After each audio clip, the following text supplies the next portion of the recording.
Welcome back. Today we're going to show you how to add a product and a department from scratch. Well, as you can see here, we're on our dashboard. Go ahead and look over to your left-hand side for store management icon. Go ahead and click on that. That's going to bring up your product list. By default, that's going to have all of your products that are in your price book. But what I wanted to do is show you how to build one from scratch. So what we're going to do is go ahead and click new product.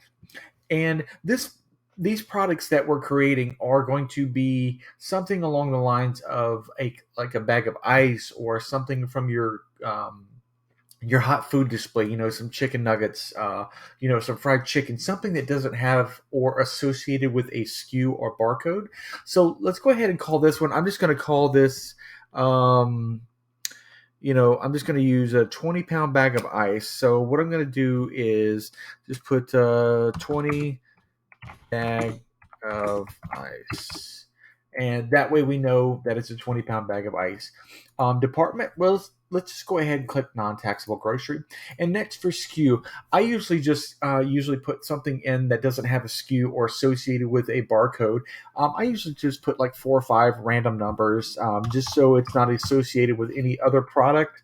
Let's just go ahead and put 4785, and I'll go ahead and put this, the unit retail price, let's just call this $3. And we have now created a product. So I'm just going to put, let's do a little search for that bag of ice. So I'm just going to hit 20 bag. There it is, 20-pound bag of ice. And this is super easy to go ahead and create a product. Now, next, we're going to go ahead and click on departments, which is off to your left-hand side. And think of departments as telling the register how to react. Is this product or this department going to be food stampable, not food stampable? Should the register charge tax, no tax?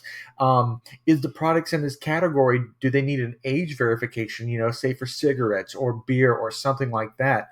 You can make it like 21, 18, whatever you possibly want. So think of a department as kind of like a big, broader folder of how that register should react.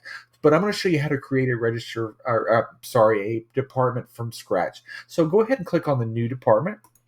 And as you can see here, it's going to bring up the configure button for these departments. So let's go ahead and call this new department general merchandise. General merchandise is kind of a catch-all, for things from everything from t-shirts to, maybe car chargers, things like that. So what it's going to ask you is there's some different questions. It's going to ask you, active, returnable. Is this a negative department?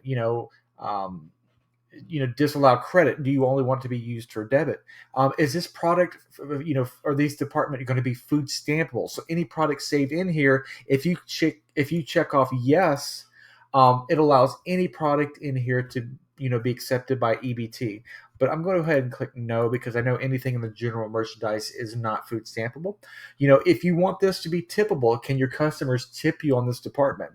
You also have fractional weighted, open pricing. There's so many different things that you can choose in here. And as you can see, the minimum age. Minimum age is where you can do the age verification. So if you have to be 21 to buy this product, all you do is put 21 in this box. And when you hit save changes, every product that's in that department, anytime it's rang up, or if you try to manually type it in, it's going to ask for that age verification. Now the age verification, they can either manually put in the birth date, they can either scan the driver's license, or they can hit skip. If the person's old enough.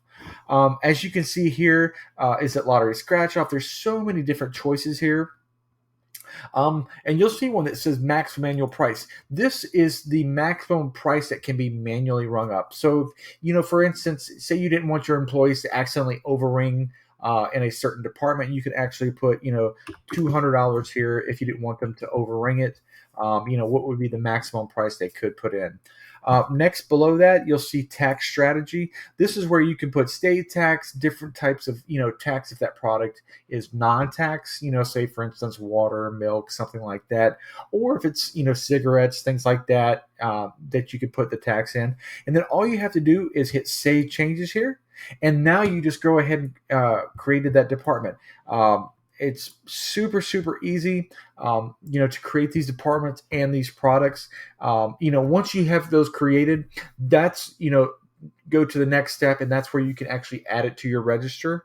But this is, like I said, this is the first step in going ahead and getting all that information into your price book. Well, that's pretty much it, guys. I mean, if you have any questions, please don't hesitate to reach out to support. Also, a great resource is support.petrooutlet.com. That's, SUPPORT dot PETROOUTLET.com. It's a great resource. They have tons and tons of articles and things, that teach you how to use the fullest of your register. But that's pretty much it, guys. On to the next video. If you need anything, just give us a call.